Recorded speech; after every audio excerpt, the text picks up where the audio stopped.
magaalada Gabiley ayaa habeennimadkii xalay ahayd waxa lagu qabtay xaflad meeqaamkeedu sareeyo. xafladaas waxaa soo agaasimay ururka naadiga akhriska iyo qoraalka ee Timcade. ujeedka munaasabadaasi waxa loo qabtay labada abwaan waxay ku soo bandhigeen bandhig suugaaneed taasi oo ay suugaantoodu daarneed. waxay suugaantooda kaga hadleen gabayo kala duwan taasi oo ay kaga hadlayeen aafooyinka halaakeeyay ee ay kamid yihiin tahriibta iyo muqaadaraadka iyagoo kaga wacyigelinaya bulshada qaybaheeda kala duwan ee dhalinyartaba. taydu waxay ka hadli doontaa insha Allah dibtay hooyay nala soo martay iyadoo dhameystiray oo bad bilaala la daray ka ah xaqii hooyay leedahay iyo abaalkii lagu leedahay. maasada bilaabi doona maasada magaceeda waxa la yiraahdaa Madhaafaan. ereyadeeda waxa kamid ah adhaxdii lafdhabartiyo dhanka la iska taagay dhaqaaq lagu karaayay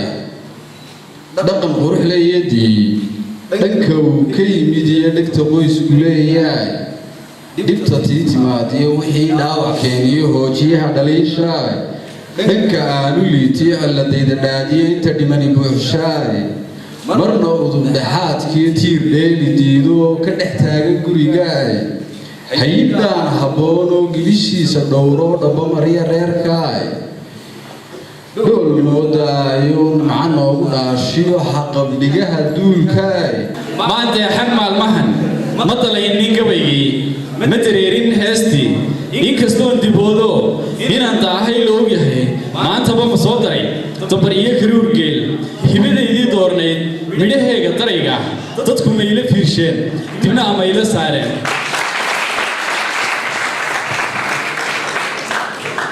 amayla saareen inaan darara maansada adaa igu dirqayaye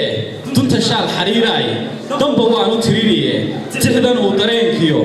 habku doortay iba furay amranay daraadda diiwaanka soo yaal anaa kugu dabcay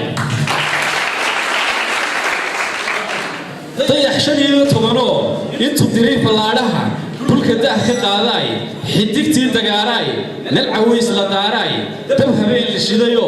kudcurdaha soo rogay mugdigiisii didiyo tahan ruux ka daawaday degdeg ugu hirtaayay nuur soo dulaamiyo daalaca arooriyo waagoo maan hargeysa saa isku raaci macala waankooga I love you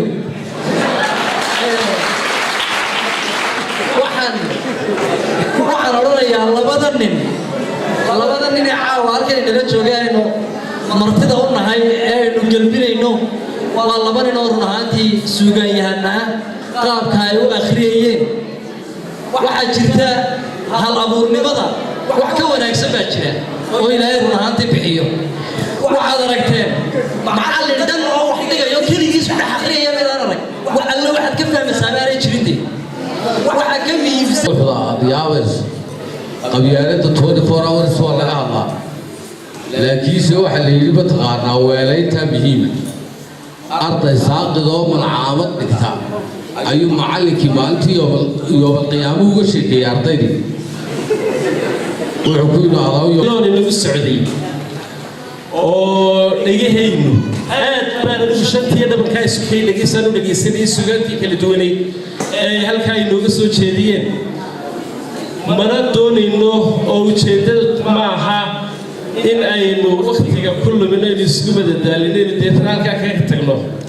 macnuhu waxa weeyaan inaynu fahamno